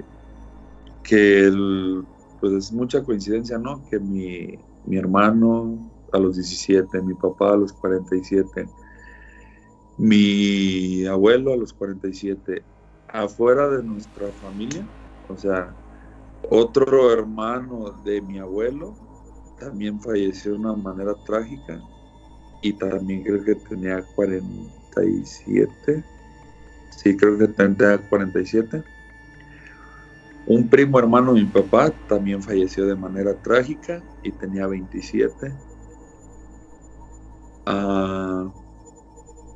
Y como dato curioso, ¿verdad? Que no sé si tenga que ver, o sea, con esto. Yo cumpleaños un 27 de septiembre y por lo regular diario para mi fecha, diario un conocido mío le pasa algo, ya sea se le muere un familiar, un hermano, una tía, pero siempre para mi cumpleaños hay algo que pasa cercano a mí, o sea, de gente que conozco. Yo sí tengo por ahí un presentimiento de que sí tiene que ver algo el número 7 con todo esto. Esto es importante, Carlos, porque a nosotros nos arroja más pesquisas del caso. Y lo que se me viene a la mente, lo que le decía yo a Eli, es que, pues, o sea, no ustedes, sino tendríamos que desenterrar lo que quería desenterrar esa cosa, ¿no? Evidentemente pues tú como familiar directo estás enfrentando hechos reales, ¿no? O sea, estás viendo palpables, no son como suposiciones o algo por el estilo. Estamos Ajá. tratando de buscar la línea en la cual podamos hacer la solución. Yo le decía a Eli, por el lado de nosotros, no, si nos dan la oportunidad de ir a investigar un poco más a fondo el rancho, y si existe el establo, que creo que es un establo o algo así, ¿no? Me dijo. No, es que era parte de aquí de la casa donde estaba el corral. En una parte de o sea, referentes de cuenta ahorita donde estoy sentado es como la parte enfrente de la casa. Allá, hacia atrás, hacia atrás, hacia el lado derecho, hacia el lado izquierdo tuyo, no sé cómo veas. Es una parte de aquí de la casa donde te daba con el corral donde tenía las vacas mi abuelo. Están pegados pues los terrenos. Y te lo digo porque yo le decía a Eli, si en un momento dado vamos, voy a coordinar una visita al rancho, que nos permitan evidentemente ustedes, y voy a llevar un equipo de buscadores de tesoros, que son un equipo que también nos ayuda mucho en estos casos. Justamente ellos son especialistas en casos de estos, ¿no? Como el espíritu que se aparece, que indica dónde están las cosas. En eso sí te digo de antemano, alguien ajeno a ustedes que lo desentierre, ahí se rompe todo cualquier vínculo, todo lo que haya, ¿no? Porque evidentemente si ustedes lo hacen, como ya nos dimos cuenta por parte de tu abuelo, no estoy diciendo que se vincule con el espíritu, pero estoy diciendo que hay una sugerencia que es probable, que no sea una coincidencia, número 7, igual y algo tiene que ver con lo que está enterrado ahí. Es quizá que yo estoy aventando al aire, pero después de toda la recabación de información, Carlos, vamos a coordinarnos con Eli y contigo para hacer una visita, y si se puede y encontramos algo, nada más el caso es que nos autoricen desenterrar lo que hay ahí y romperlo, o si son huesos, quemarlos. Ajá. Punto. Esa es una manera hay algo en el ocultismo, es una ciencia que no se considera como ciencia, pero sí son elementos ritualistas que se hacen, ¿no? Cuando encuentran osamentas con un espíritu vengativo, este osamenta no se le da cristiana sepultura. Cuando es un espíritu así, que está como muy acosador, es un espíritu que acosa y que hace mal, se queman los huesos con sal, literal. Suena bien loco, pero esa es una realidad. ¿Con sal? Con sal, sí. Le vierten sal de grano y evidentemente con gasolina o combustión. Ajá. Y se le quema. Y lo que hace, eso se llama expiación. Y la expiación lo que hace es destruir el espíritu. Literal. Suena loco, suena irreal, pero yo te diría, pues lo que estás pasando es real, ¿no? O sea, lo que están pasando su familia es real, ¿no? Entonces, yo ahí sí les recomendaría eso, pero lo haríamos nosotros como equipo de investigación, con mi equipo. Nosotros en ese sentido, para empezar, no somos creyentes, en el sentido no creyentes de que no te creamos, sino creyentes de alguna deidad o algo por el estilo. No profesamos ninguna religión. Uh-huh. No llegamos a bendecir casas ni nada por el estilo. Somos como más objetivos, ¿no? Más guiados a una solución drástica tal vez, pero sí guiada con el contexto espiritual. Uh-huh. Se refiere que es un espíritu vengativo por todo lo que me están diciendo.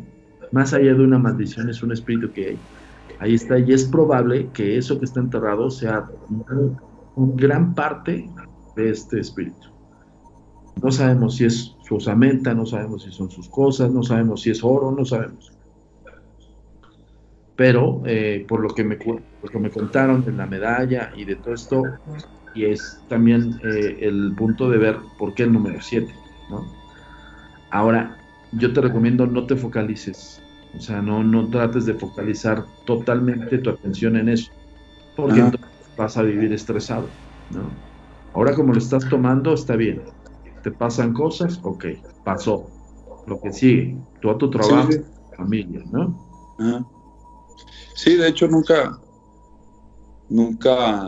me he puesto como así a pensar en eso ahora, ¿verdad? O que me quede mucho en eso, pero no, sí me pasan cosas, o escucho cosas y no, o sea, pues te digo, a veces como hay cosas que sí me han impactado, como lo de la silueta, cuando lo del trueno, eso sí pues me dio pánico, me dio miedo. Pero de ahí en fuera, pues otras cosas no, escucho, a lo mejor escucho un ruido, pero ya no le tomo el interés o la importancia. Te iba a comentar algo que un amigo mío que es de aquí del rancho, y fíjate, yo no sé si sea coincidencia o qué, él se llama Carlos también. Una vez se quedó aquí a dormir y como a las 4 o 5 de la mañana va y me toca el cuarto y me dice, yo ya me voy, dice, y le digo, ¿por qué? Y me dice, no, es que estaba dormido, me dice primo, me dice, no somos nada, pero me dice primo, me dice, es que estaba dormido, primo, y dice, yo no sé qué chingados, dice, si en el sueño o estaba entre soñando y despierto, dice, pero estábamos aquí en tu casa y yo veía una señora, dice, yo veía una señora y, y me desperté, dice, porque me asustó. Y le dije, ¿cómo era? Dice, no, y me empezó a describir la señora y es la misma que yo veo. Yo no sé si tenga que ver el nombre de Carlos o qué, pero él se llama Carlos también. Después se volvió a quedar porque me decía, no, ya no invites a dormir a tu casa, yo no me quedo. Y un día, pues te estaba hablando después del tiempo, se volvió a quedar a los meses y se quedó igual, fue y me despertó. Y me dice, te digo, dice que a mí me asustan aquí. Dice, estaba dormido, dice, y me volvió a decir lo mismo. Yo no sé si era dormido, despierto, dice, pues estaba dormido. Y dice, y, y estaba aquí en tu casa. Dice, tú, tu mamá, Fer, mi hermano mío más chico, estaban en un cuarto, dice, acostados y no querían salir, que porque andaba la señora ahí afuera. Y que yo les decía, pues cómo no vamos a salir, no que le vamos a tener miedo. Dice, después de eso vi a tu mamá Angelita. Mi mamá Angelita es una señora que nos crió cuando mi mamá no salía o que tenía que ir con papá a algún lado y que se aventaba que una semana o así y nos quedábamos con ella. Bueno, el caso que en el sueño, que ella vio, él vio a mi mamá Angelita y que le decía, mira chicato, aquí está la trufa, que le decía en el sueño. Dice, yo no sé qué me quería decir. Tu mamá Angelita me decía, aquí está la trufa, me señalaba. Dice, me señalaba dónde era. Y me dijo en dónde es, aquí en la casa. Y como dato curioso, donde mismo que me dijo él, una vez estábamos yo y mi papá aquí solo. Mi mamá andaba de viaje, se fue con mis 2 hermanos, nada más nos quedamos yo y mi papá. Le digo a mi mamá que mi papá llegó tomado, pero llegó tomado de esas que ves que llegas tomado. Si llegas tomado, me dijo, qué bueno que ya estás aquí, hijo, me voy a dormir. Se metió a dormir y de repente yo escuchaba que mi papá hablaba. Yo escuchaba, o sea, vas a decir que qué loco, que no, o sea, pues la plática. Yo escuchaba que mi papá hablaba y le bajé a la televisión y cuando salgo del cuarto de donde en la televisión, yo veo a mi papá pues cerquitas de la entrada del cuarto, de ahí donde yo estaba. Y no le entendía yo, pero él estaba hablando con alguien en sonámbulo, porque yo le dije 2 veces, papá, y no me escuchó. Y señalaba hacia el suelo y nada más lo que le entendía que decía, aquí, le hacía así, aquí.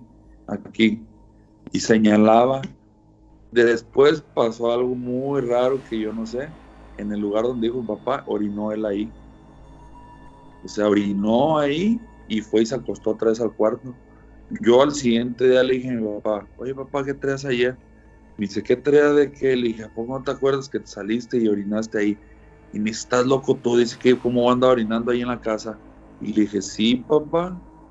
Igual a lo mejor en ese tiempo estoy diciendo, no traía, o no se me ocurrió de grabarlo porque no traía el celular en la mano, de que ya había teléfono, pero fue algo muy, muy, muy raro, ¿verdad? Eso que hizo mi papá. Y lo más raro que a mí se me hizo es que lo que soñó mi amigo y lo que le decía mi mamá Angelita, que ahí estaba la trufa, fue en el mismo lugar donde mi papá orinó. Ah, pues mira, ahí no hay coincidencias, ahí es causa y efecto. O sea, tal vez como tú dices, en la borrachera de tu papá, pues estuvo en un estado de inconsciencia y subconsciencia, entonces, pero lo extraño es que señala un lugar, porque si hubiera sido un niño alucinante de su borrachera, pues te hubiera dicho, y sabes que no me acuerdo, o no sé, ¿no? Pero justo se liga con lo que pasó de tu Con nana. lo que pasó. Ajá. No, pues yo creo, mira, tenemos muchísimo material. Gracias, te agradezco infinitamente que te hayas abierto a hablar con nosotros. Sobre todo que lo veas, Carlos, nosotros lo estamos viendo desde el punto de vista muy objetivo. Nosotros a ustedes les estamos abriendo todas las puertas para que ustedes nos narren todo, para tener precisamente una posible solución, ¿no? Más allá de otro contexto, yo te pediría que sí seas tal cual como estás siendo, focalizado en tu trabajo, focalizado en tu profesión, en lo que estás haciendo en tu familia, y que no hagas caso de tanto. Por ejemplo, si hay continuidad de visiones, si hay continuidad de apariciones, pues es parte, ¿no? Es parte porque está ahí todavía, ¿no? Ahora necesito que me des una conclusión de lo que tú piensas. Necesito que me digas desde tu punto de vista de todo lo que has vivido, de todo lo que has sabido, qué es lo que piensas. ¿Qué es lo que pienso? De respecto a todo esto, que desde yo es lo que yo pienso, que respecto a lo que nos ha pasado, yo sí siento que es una maldición la que tenemos a causa de eso. Eso es lo que yo siento de todo lo que he vivido y todo lo que he pasado por mi familia y todas las pérdidas trágicas de familiares. Creo que hay una maldición o hay algo que tiene que ver con eso para mí. No sé qué tan certero sea, ¿verdad? Que si tenga que ver o no, pero es lo que yo saco flote con tantas cosas. Claro, es tu percepción. Y justo es lo que tratamos de buscar, cómo piensan cada una de las personas que integran este caso. Oye, decías que son dos hermanos, aparte de ti, ¿o cuántos son? Sí, aparte de mí somos dos, uno ya murió. Que falleció en el accidente, y hay otro chico. Ajá. Más chico que tú, más grande que tú. Es más chico. Más chico, y él no ha vivido nada, ¿no sabes? Que él me ha platicado, no, nunca. Aparte él se fue, él y mi mamá se fueron muy chicos a Guadalajara a vivir. O sea, pues más bien también no, casi nunca está aquí, no. Okay. Más bien no, pues no, nunca ha pasado nada. Afortunadamente no ha pasado nada, ¿no? Eso es lo formidable. Mira, voy a terminar de grabar. Ajá. Para ya despedirme. Ok, esto base.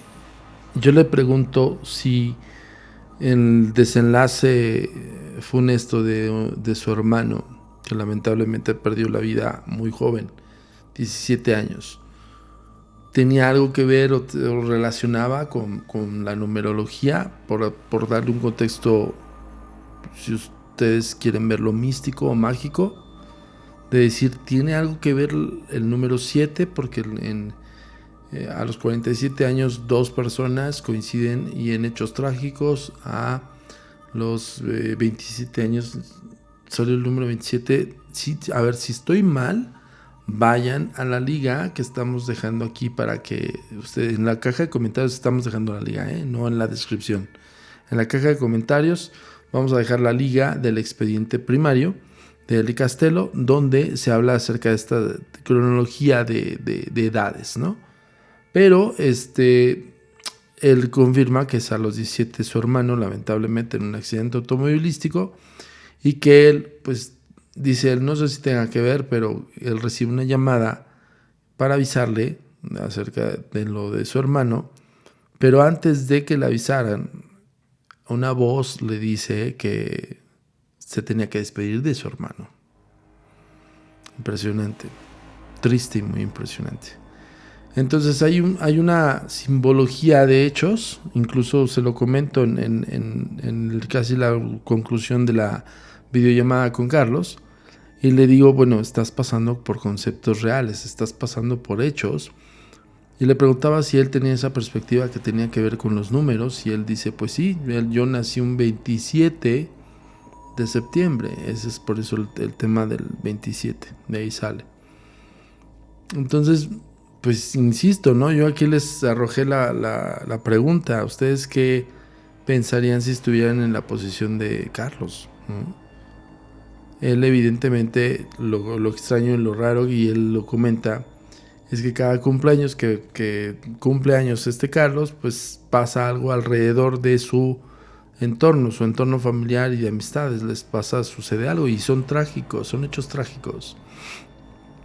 Además de todo lo que ha podido percibir y ver, ¿no? Ya escuchamos que hay una diversidad de manifestaciones y todo va con base a la primera manifestación que se realizó al abuelo de Carlos. Por eso el misterio sigue estando latente. El abuelo de Carlos, suegro de Eli, hizo un pacto. ¿Sí desenterró algo y no cumplió? ¿O hizo la promesa de desenterrarlo para liberar esta ánima y no ha cumplido? Y heredó esa encomienda, si se dan cuenta. ¿Qué es para ustedes? Quiero leerlos, quiero que analicen junto con nosotros este expediente. Esta es una segunda parte que la vamos a dejar hasta aquí. Vamos a dejar parte del otro testimonial que falta por concluir la entrevista que tuve con Carlos. Y pues les digo la misma pregunta. ¿Qué creerían ustedes que es? ¿Qué han analizado hasta el momento del expediente 1 al expediente 2? Pero hay también un expediente 3. Porque ahí viene la conclusión del caso. Ahí viene ya la luz del caso. Porque viene el porqué de las situaciones. Pero yo no quiero decirles ya, se los quiero revelar aquí. Estamos una hora, que pegan 20 minutos. Entonces, yo prefiero 1000 veces que lo descubramos conforme vayamos abriendo el expediente con todos ustedes. Y que pues lo vamos averiguando aquí, ¿no? Entonces eso es lo interesante de realizar estas aperturas de archivos, que entre ustedes y nosotros lo analizamos de esa manera. Quisiéramos que ustedes también coadyuvaran al caso, ¿no? Porque debo decirles algo, el caso se liga con otro que estábamos investigando y que ese caso fue una de las historias que nosotros propusimos para la serie de Netflix Mi Encuentro con el Mal, que acuérdense que es una serie de exorcismos y posesiones.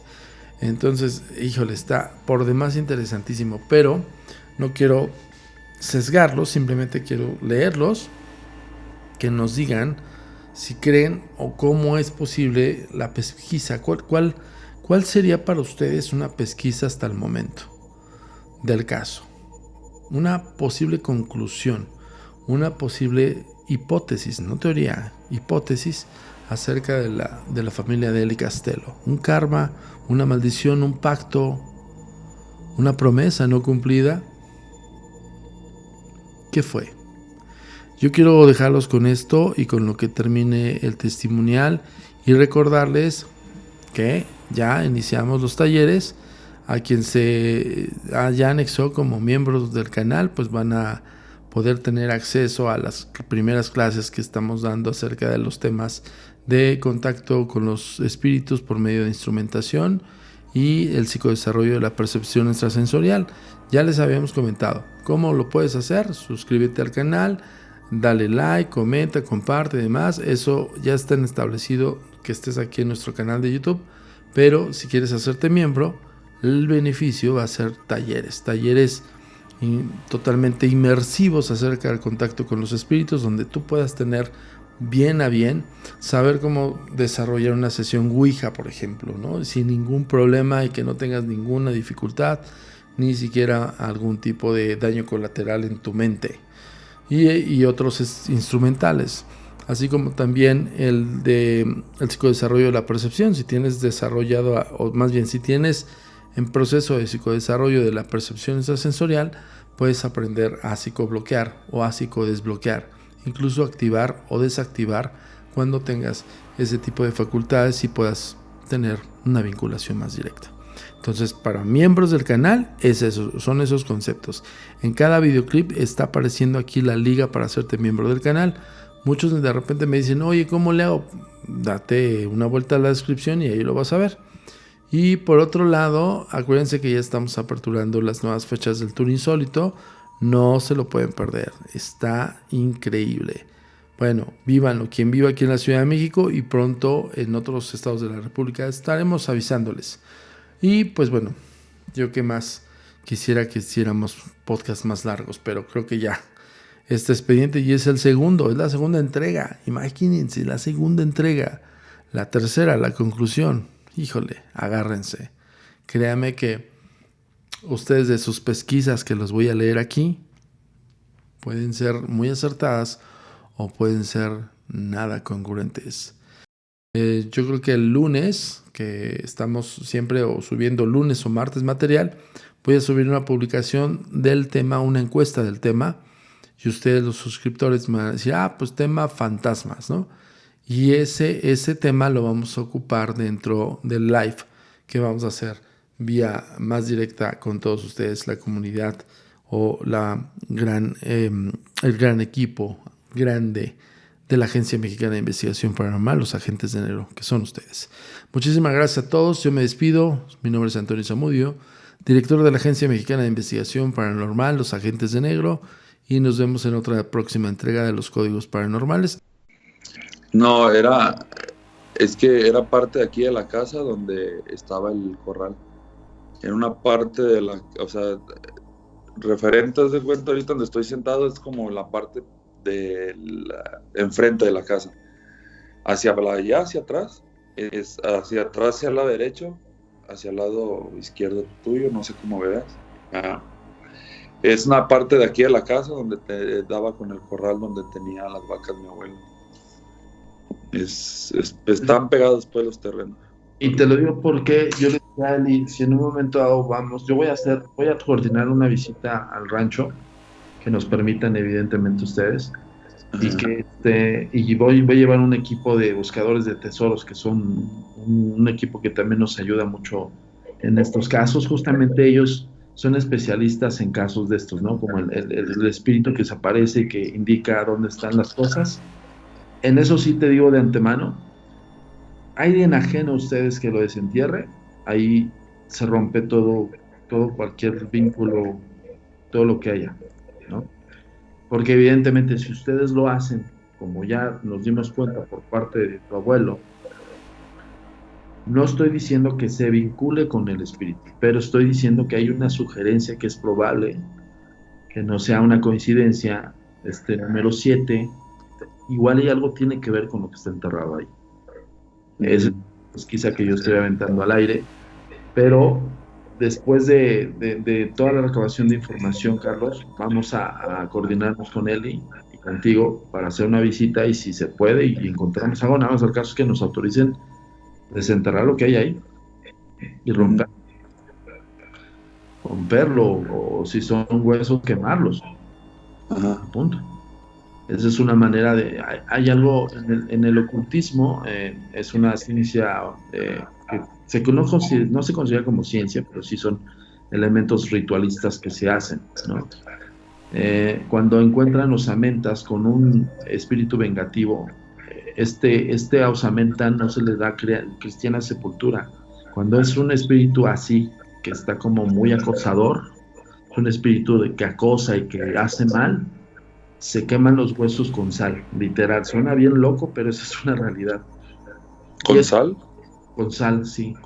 Le vierten sal de grano y evidentemente con gasolina o combustión, Ajá. y se le quema. Y lo que hace, eso se llama expiación. Y la expiación lo que hace es destruir el espíritu.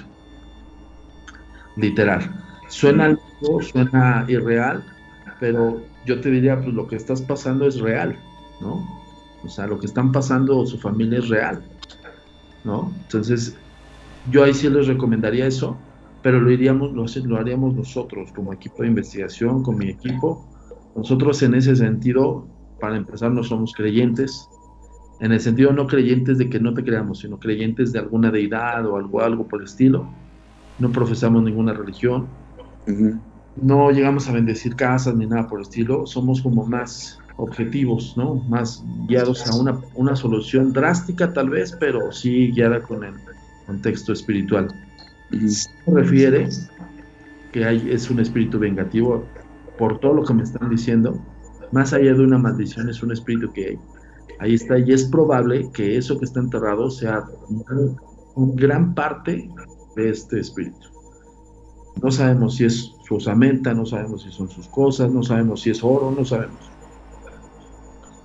Pero por lo que me contaron de la medalla y de todo esto, y es también el punto de ver por qué el número 7, ¿no? Ahora, yo te recomiendo no te focalices, o sea, no trates de focalizar totalmente tu atención en eso, porque Ajá. entonces vas a vivir estresado, ¿no? Ahora como lo estás tomando, está bien. Te pasan cosas, ok, pasó.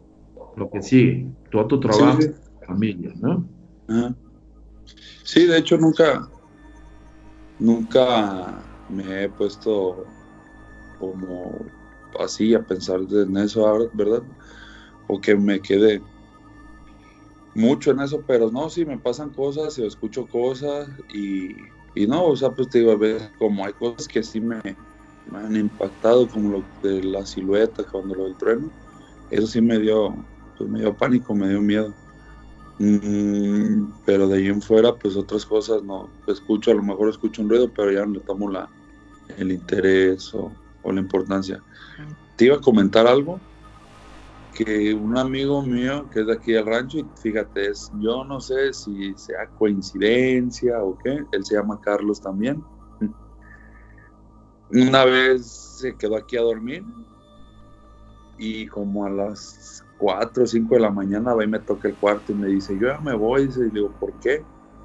Y me dice, no, es que estaba dormido, me dice primo, me dice, no somos nada, pero me dice primo, me dice, es que estaba dormido, primo, y dice, yo no sé qué chingados, dice, si en el sueño o estaba entre soñando y despierto, dice, pero estábamos aquí en tu casa y yo veía una señora, dice, yo veía una señora y me desperté, dice, porque me asustó. Y le dije, ¿cómo era? Dice, no, y me empezó a describir la señora. Y es la misma que yo veo. Yo no sé si tenga que ver el nombre de Carlos o qué, pero él se llama Carlos también. Después se volvió a quedar porque me decía, no, ya no me invites a dormir a tu casa, yo no me quedo. Y un día, pues te estaba hablando después del tiempo, se volvió a quedar a los meses y se quedó igual, fue y me despertó y me dice, te digo, dice que a mí me asustan aquí. Dice, estaba dormido, dice, y me volvió a decir lo mismo. Yo no sé si era dormido o despierto, dice, pues estaba dormido. Dice, y estaba aquí en tu casa. Dice, tú, tu mamá, Fer, mi hermano mío más chico, estaban en un cuarto, dice, acostados y no querían salir, que porque andaba la señora ahí afuera. Y que yo les decía, pues, ¿cómo no vamos a salir? Nunca le vamos a tener miedo. Dice, después de eso vi a tu mamá Angelita. Mi mamá Angelita es una señora que nos crió cuando mi mamá no salía o que tenía que ir con papá a algún lado y que se sentaba aquí una semana o así y nos quedábamos con ella. Bueno, el caso que en el sueño, que ella él vio a mi mamá Angelita y que le decía, mira chicato, aquí está la trufa, que le decía en el sueño. Dice, yo no sé qué me quería decir. Tu mamá Angelita me decía, aquí está la trufa, me señalaba.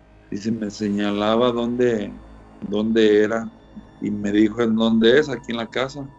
Y como dato curioso, donde mismo que me dijo él. Una vez estábamos yo y mi papá aquí solo.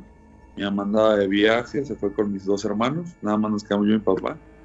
Le digo a mi mamá que mi papá llegó tomado, pero llegó tomado de esas que ves que ya has tomado. Si llegas tomado, me dijo, qué bueno que ya estás aquí, hijo, me voy a dormir. Se metió a dormir y de repente yo escuchaba que mi papá hablaba.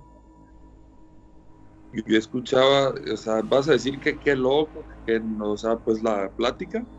Yo escuchaba que mi papá hablaba y le bajé a la televisión. Y cuando salgo del cuarto de la ventana en la televisión, yo veo a mi papá pues cerquitas de la entrada del cuarto, de ahí donde yo estaba. Y no le entendía yo, pero él estaba hablando con alguien en sonámbulo, porque yo le dije 2 veces, papá, papá, y no me escuchó. Y señalaba hacia el suelo y nada más lo que le entendía que decía aquí, aquí, aquí, le hacía así, aquí, aquí. Y señalaba.